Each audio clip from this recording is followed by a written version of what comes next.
Director of National Intelligence, Tulsi Gabbard, releasing a bombshell report today that shows a conspiracy by a sitting president, Barack Obama, and his intel agencies to sabotage the president-elect, Donald Trump, brainwash the electorate, and undermine the legitimacy of an election. There is irrefutable evidence that detail how President Obama and his national security team directed the creation of an intelligence community assessment that they knew was false. They knew it would promote this contrived narrative that Russia interfered in the 2016 election to help President Trump win, selling it to the American people as though it were true. It wasn't. Gabbard got her hands on a House intel report that's been locked away in a CIA vault for almost a decade. Investigators spent over 2,000 hours looking into how the Russia hoax was born, interviewing 20 CIA and FBI officials. And it turns out that the Obama administration doctored the intelligence to make it look like Putin and Trump stole the election. A month after Trump beat Hillary, Barack Obama wasn't satisfied with his intelligence reporting and ordered his CIA director to create a new assessment of how Russia interfered with the election. This was a highly unusual move. John Brennan handpicked 5 CIA analysts to write the assessment. There was nothing routine about this, and it was a rush job to publish before Trump was sworn in. There were 4 key elements from the assessment that were repeated over and over again and formed the basis of the Russia hoax and the Robert Mueller witch hunt. 1, that Vladimir Putin wanted Donald Trump to win. 2, Putin took action to help Trump win. 3, the Russians had blackmail on Trump. That was the Steele dossier. And 4, that the Russians tried colluding with the Trump campaign. None of any of this was ever true. There was no reliable intelligence to support any of these allegations. Senior CIA officials repeatedly refused to traffic in these allegations, but they were repeatedly overruled by CIA Director Brennan and FBI Director Comey, who insisted that they be pushed, even without verifiable evidence. The Obama administration cherry-picked the intelligence, lied about their sources, misquoted sources, didn't corroborate their claims, suppressed intelligence that ran counter to their narratives, and even used anonymous internet postings. Rank and file CIA admitted what they were doing violated their own tradecraft standards. There was a massive pressure campaign that came right from the top. CIA analysts say they received unusual directives from political appointees, the CIA director, and Obama himself. This is how the Russia hoax was born. What this report actually shows is that the Russians just wanted to create chaos and undermine Americans' faith in democracy. Solid intelligence suggested that Vladimir Putin didn't care who won. He had no preference. Obama and his spy chiefs knew that Putin didn't prefer Trump over Hillary, but they cooked the intelligence to make it look like he did. Obama and his intel spies knew that Putin didn't collude with Trump and that he didn't even direct his people to help Trump win, but they put it out there anyway. Barack Obama, the CIA, and the FBI were the ones doing what our enemy wanted. Do you believe that any of this new information implicates former President Obama in criminal behavior? We have referred and will continue to refer all of these documents to the Department of Justice and the FBI to investigate the criminal implications of this. For even former President Obama? Correct. The evidence that we have found and that we have released directly point to President Obama leading the manufacturing of this intelligence assessment. There are multiple pieces of evidence and intelligence that confirm that fact.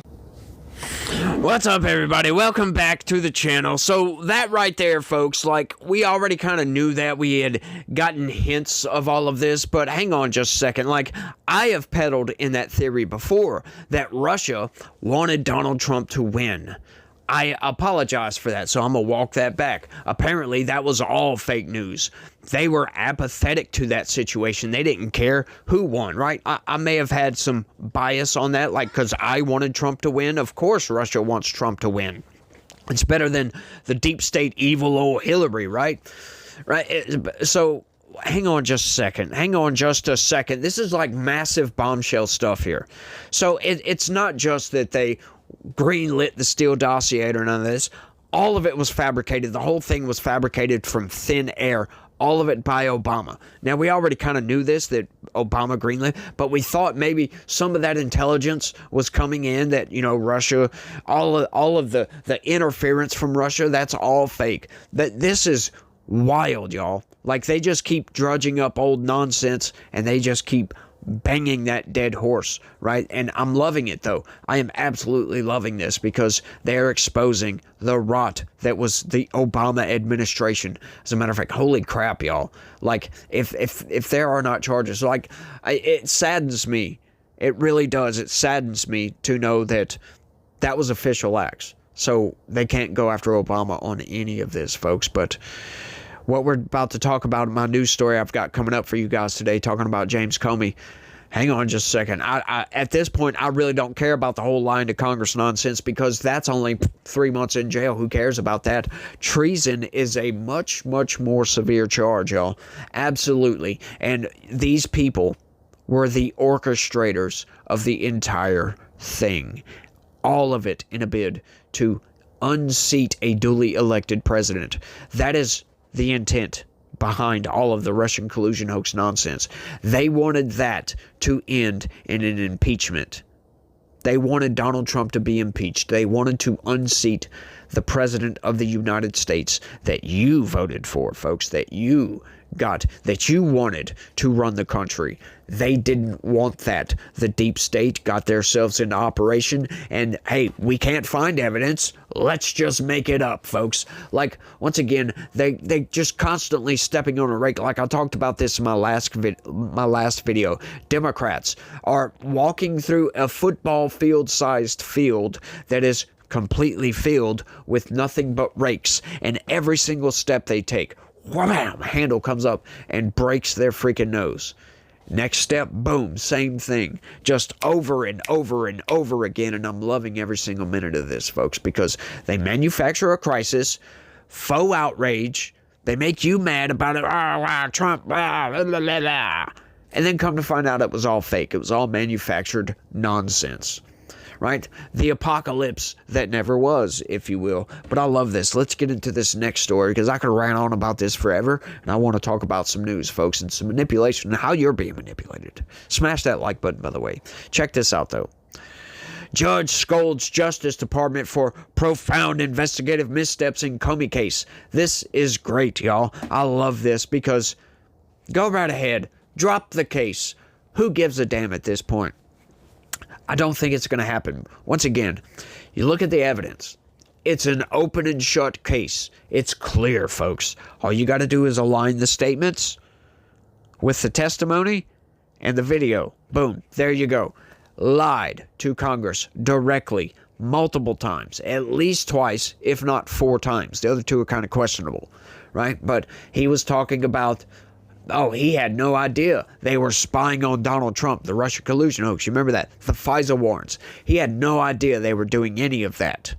None of it, folks. And then the leaks. The leaks. He asked, Ted Cruz asked him, did you intentionally leak information to the corporate press or allow anybody in your department to leak information to the corporate press? And he said no. That was a lie. He knew they leaked information. That's how the corporate press got the information for the Russia collusion hoax. And they knew, he knew when he was telling him that he was lying about that. And he also knew that all that information, all that intel assessment, all of it was manufactured by the CIA, by the Obama administration, by 5 individuals in particular that worked for the CIA. People they can trust. Deep state shills. And now they're trying to still say that the deep state doesn't exist. Oh, well, it's just your average everyday bureaucrat that works at the Social Security Administration. That's what the corporate press is trying to make you believe. That's what the deep state is. It's just average everyday bureaucrats. Come on now. That is a red herring, as a matter of fact.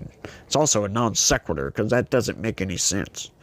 But anyway, Let's read and see exactly what has this judge's panties all in a twist. The Justice Department engaged in a disturbing pattern of profound investigative missteps in the process of securing an indictment against former FBI Director James Comey. A federal judge ruled Monday in directing prosecutors to provide defense lawyers with all grand jury materials from the case, which is usually sealed.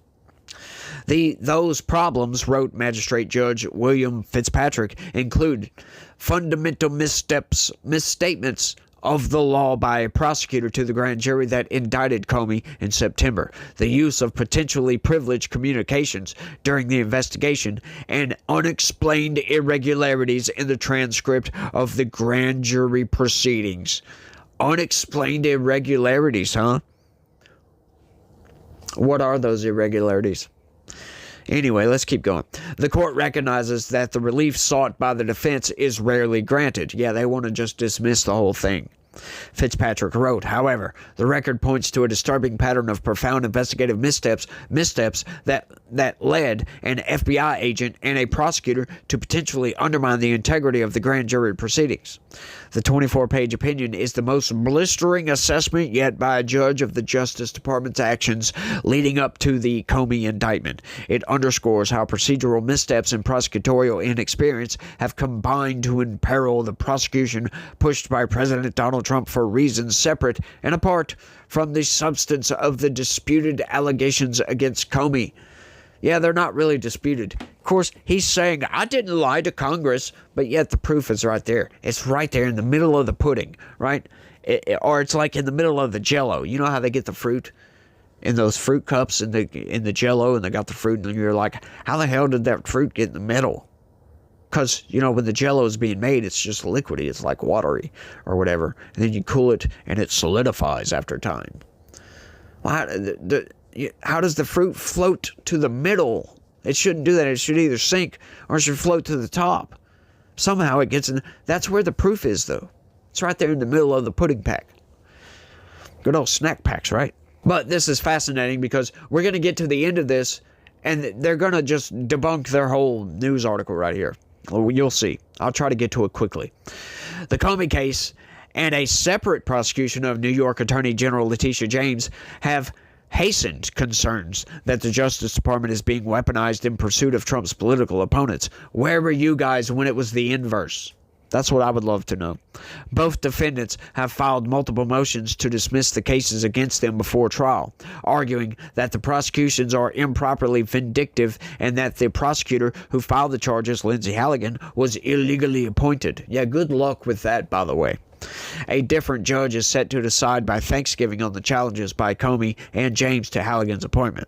Though grand jury proceedings are presumptively secret, Comey's lawyers had sought records from the process out of concern that irregularities may have tainted the case. How do they know about these irregularities if all the documentation for the indictment is secret?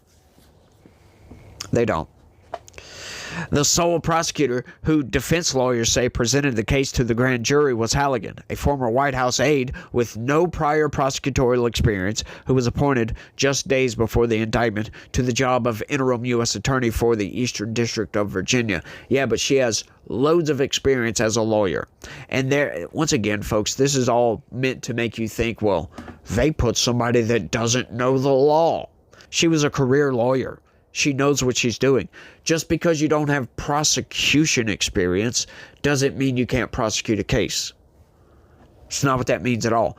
Everybody doesn't have prosecutorial experience before they become a prosecutor. So again, they're putting the cart before the horse here. In his order Monday, Fitzpatrick said that after reviewing the grand jury transcript himself, he had come away deeply concerned about the integrity of the case. Here, the procedural and substantive irregularities that occurred before the grand jury and the manner in which evidence presented to the grand jury was collected and used may rise to the level of government misconduct resulting in prejudice to Mr. Comey, Fitzpatrick said. You think? Of course there's prejudice. There's always prejudice. The Justice Department responded to the ruling by asking that it be put on hold to give prosecutors time to file objections. The government said it believed Fitzpatrick may have misinterpreted some facts in issuing his ruling. Fitzpatrick listed among nearly a dozen irregularities in his ruling 2 different comments that a prosecutor, presumably Halligan, made to the grand jury that he said represented fundamental misstatements of the law. Well, yeah, but what are those? You're not going to tell us, are you? Let us decide. No, we're not going to do that. Just take our word for it. The actual statements are blacked out, but Fitzpatrick said the prosecutor seems to have ignored the fact that a grand jury may not draw a negative inference about a person who exercises his right not to testify in front of it. He said she also appeared to suggest to grand jurors that they did not need to rely on what was presented to them and could instead be assured that there was additional evidence that would be presented at trial. The judge also drew attention to the jumbled manner in which the indictment was obtained and indicated that a transcript and recording of the proceedings did not provide a full account of what occurred. Halligan initially sought a three-count indictment of Comey, but after the grand jury rejected one of 3 proposed counts and found probable cause to indict on the other 2 counts, a second 2-count indictment was prepared and signed. That'll be important here in a minute. But Fitzpatrick said it was not clear to him in reviewing the record that the indictment that Halligan presented in court at the conclusion of the process had been presented to the grand jury for their deliberation. Okay, so basically what they're saying is they rejected one of the counts, so she was like, okay, we're going to go with these 2. And didn't present that to the grand jury. They already approved those counts. Like, what are you talking about, dude? Just because it's not proper procedure? Yeah, maybe so, folks. Maybe that's just how this thing is supposed to go. If they reject one of the counts, maybe you got to go back and try again. But they already accepted the other 2 counts, so why not just bring down the indictment with those 2 counts? Just write that up. They approved those 2. I don't see the problem here, but procedure is procedure, folks. Either way, this unusual series of events, still not fully explained by the prosecutor's declaration, calls into question the presumption of regularity generally associated with grand jury proceedings and provides another genuine issue the defense may rise to challenge the manner in which the government obtained the indictment. He wrote, "This happens all the time, folks. Prosecutors screw up and people get away scot-free." It's sad, but it's true. The 2-count indictment charges Comey with lying to Congress in September 2020 when he suggested, under questioning, that he had not authorized the FBI leaks of information to the news media. His lawyers say the question he was responding to was vague and confusing, but the answer he gave to the Senate Judiciary Committee was true. No, it wasn't vague. To another topic.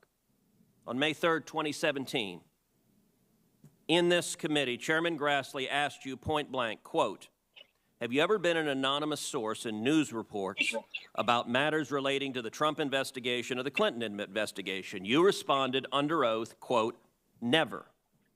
He then asked you, quote, "Have you ever authorized someone else at the FBI to be an anonymous source in news reports about the Trump investigation or the Clinton administration?" You responded again under oath, "No." Now, as you know, Mr. McCabe, who works for you, has publicly and repeatedly stated that he leaked information to the Wall Street Journal and that you were directly aware of it and that you directly authorized it. Now, what Mr. McCabe is saying and what you testified to this committee cannot both be true. One or the other is false. Who's telling the truth? I can only speak to my testimony. I stand by what the testimony you summarized that I gave in May of 2017. So your testimony is you've never authorized anyone to leak. And Mr. McCabe, if he says contrary, is not telling the truth. Is that correct? Again, I'm not going to characterize Andy's testimony, but mine is the same today. That didn't seem vague to you, did it? No, not at all. The line of questioning from Senator Ted Cruz appeared to focus on whether Comey had authorized his former deputy director, Andrew McCabe, to speak with the news media. But since the indictment, prosecutors have made clear that their indictment centers on allegations that Comey permitted a separate person, a close friend and Columbia University law professor, Dan Richman, to serve as an anonymous source in interaction with reporters. The FBI executed search warrants in 2019 and 2020 to access messages between Richmond and Comey as part of a media leaks investigation that did not result in charges. Yeah, because they're not going to go after their own folks. It's not until you get somebody based like Donald Trump, who is willing to drain the swamp and obliterate the deep state, that they're actually going to look at this and say, oh, hang on, there's definitely some untoward conduct. Yeah, he's going to go after them. Those other people were just other deep state shills that decided, yeah, we're not going to do anything about this. But Fitzpatrick said he was concerned that communications between the men might have been protected by attorney-client privilege. Richmond was at one point functioning as a lawyer for Comey, were exposed to grand jury without Comey having had an opportunity to object. No. It's very cut and dry, folks. Was that man, what was his name again? Dan Richmond, was he Comey's attorney? No. You cannot go around functioning as somebody's attorney.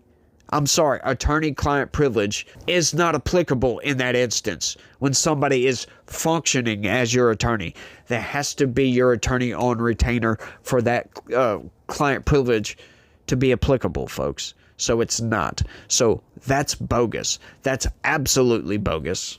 Just outright, blatantly bogus. This is all nuts, y'all. It really is. But once again, folks, this judge must be on the side of Comey, right? It must be another one of these freaking activists in robes that are just looking at anything and everything that they can. Because to me, that doesn't sound like anything bad, right? Once again, might be a misstep. I didn't hear any misrepresentations of the law at all. That happens all the time. They have other evidence that they gather after the indictment. If you have enough evidence to indict and you don't present certain evidence that you're going to present in trial, that happens all the time. Trust me. Well, I mean, you can go look it up if you want to, but I asked a lawyer. That happens all the time, as a matter of fact. The whole thing with the indictments as well. Asked another lawyer about that. He said, this happens all the time. They will reject some of the indictments, some of the counts in the indictment, and you just go forward with what they accepted. That's it. You don't have to redo the whole thing. But that's what they're trying to tell you. They're trying to tell you, oh, well, you got to go back and redo it. You got to go get those accepted, stand alone or whatever. No, it's nonsense. And once again, either the man was his lawyer. You can't be functioning as a lawyer and have attorney-client privilege invoke. You can't invoke that. I'm sorry. That's not how the law works. These people know this. This is all absurd and insane. Every single bit of it. So they're going to try to do everything they can to throw this case out. That's why the Justice Department people said, I think you misinterpreted some of this. Because, there ain't nothing wrong here, really.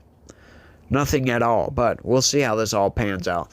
But once again, folks, that's why I opened up with what I opened up with. Because we're going to have more charges coming down the pipeline for good old Mr. James Comey. All right, now I think they should go ahead and throw attempted assassination charges on there as well. Because the 8647 nonsense. We know he did that. We know he was trying to be cute. But you can't go around being cute when it comes to talking about assassinating the President of the United States. That just doesn't play over very well with, just so happened, the sitting President of the United States. So fascinating how these people think they can get away with anything and everything. Lying to Congress, right? James Comey, that whole nonsense, that whole thing was a lie, right?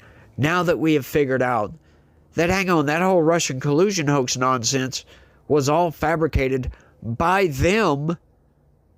James Comey knew all of it was a lie. So, testifying to Congress, I think they need to go back and look at more of his statements and see exactly how often he lied to Congress. Because I think they might have a much, much bigger case on their hands now, folks. But I really hope we see some indictments for treason. Straight up, because that is treasonous. It's going against your own country, the duly elected President of the United States. They wanted to, it was basically a coup attempt, y'all. Through legal means, in other words. right? It was all fake news. But they were trying to do it through legal means to have Congress believe that Donald Trump colluded with the Russians to steal an election. So they were going to impeach him over this, convict him in the Senate, and boot him out of office. That was the intent, folks. But the end result, once again, they stepped on that rake. And that particular rake just so happened to have a landmine on the end of it, and it just blew their face right off. This is blowing up in their face in real time, folks, and I'm loving every single minute of this. But you guys let me know what y'all think about all this down in the comment section. That's all I got. Y'all don't forget to smash that like button for me. Subscribe if you're new around here. Share this video anywhere and everywhere you can. Click the join button, sign up, and become a member, folks. I need y'all's help on that. For sure, definitely. I could do a much better job if I could do this as my job. But anyway, you guys do all that for me. And remember that, God has a plan for everybody. He really does. And He loves each and every one of you out there. So y'all try to have a good day. Stay legitical. Peace.